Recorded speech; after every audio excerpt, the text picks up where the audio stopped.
ಯಾವ ವ್ಯಕ್ತಿ ಆರ್ಮಿನ ಜಾಯಿನ್ ಆಗಬಹುದು? ಓಕೆ, ಎಲಿಜಿಬಿಲಿಟಿ ಪ್ರಕಾರ ಅಂತಂದ್ರೆ ಈ ಕ್ವಾಲಿಫಿಕೇಶನ್ ಮಾಡಿ ಆರ್ಮಿ ಜಾಯ್ನ್ ಆಗ್ಬೋದು, ಅಥವಾ 10+2 ಮುಗಿಸ್ಕೊಂಡು NDA ಜಾಯ್ನ್ ಆಗ್ಬೋದು, ಅಥವಾ ಗ್ರಾಜುಯೇಷನ್ ಮುಗಿಸ್ಕೊಂಡು OT ಅಥವಾ IMA ಜಾಯ್ನ್ ಆಗ್ಬೋದು ಅಂತ ಹೇಳ್ತೀವಿ ನಾವು. But more then the qualification, ಒಂದು ಎಬಿಲಿಟಿ ಅಂಡ್ ಆಪ್ಟಿಟ್ಯೂಡ್ ಇರಬೇಕು ಅನ್ನೋದು ನನಗೆ ಫಸ್ಟ್. ಒಂದು ಯಾರೇ ನಾನು ಕೇಳಿದ್ರು ಕ್ಯಾನ್ ಐ ಜಾಯ್ನ್ ಆರ್ಮಿ ಅಂತ ಕೇಳಿದಾಗ ನಾನು it is not from qualification point of view, ಅದು ನೀವು ಪಡ್ಕೋಬಹುದು, ಬಟ್ ಆದ್ರೆ ಒಂದು ಆಪ್ಟಿಟ್ಯೂಡ್ ಬೇಕಾಗತ್ತೆ. ಯಾರು ಜಾಯ್ನ್ ಆಗ್ಬಹುದು ಅಂತ ನಾನು ಕೇಳಿದ್ರೆ ಅಕಾಡೆಮಿಕಲಿ ಯಾರು ತುಂಬಾ ಜಾಸ್ತಿ ಇನ್ಕ್ಲೈನ್ಡ್ ಇರಲ್ಲ. ಅಂದ್ರೆ one who is Jack of all trades ಅಂತ ನಾನೇನ್ ಹೇಳ್ತೀನಿ ಅಂತಂದ್ರೆ, one who is good in everything.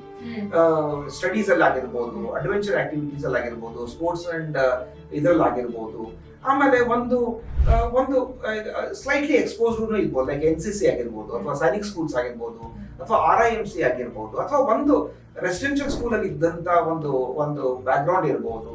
ಈ ಒಂದು ಆಮೇಲೆ ಸ್ಪೋರ್ಟ್ಸ್ ಆಕ್ಟಿವಿಟಿ, ಆಮೇಲೆ ಇಂಥ ಇದ್ದಾಗ ಏನಾಗುತ್ತೆ ಅಂದ್ರೆ ಆ ಮನುಷ್ಯನಿಗೆ, ಆ ಹುಡುಗನಿಗೆ ಅಥವಾ ಒಂದು ಲೇಡಿಗೆ, ಈ ನಡುವೆ women also are welcome in the army.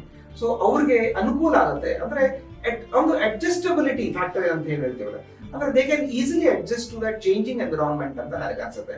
ಯಾರು ಮನೆಯಲ್ಲೇ ಇದ್ದುಕೊಂಡು ಯಾವಾಗ್ಲೂ ಶೆಲ್ಟರ್ಡ್ ಒಂದು ಇದರಲ್ಲಿ ಎನ್ವಿರಾನ್ಮೆಂಟ್ ಅಲ್ಲಿ ಇರ್ತಾರೆ, ಸೊ ಅವ್ರಿಗೆ it may take little more time to adjust in this.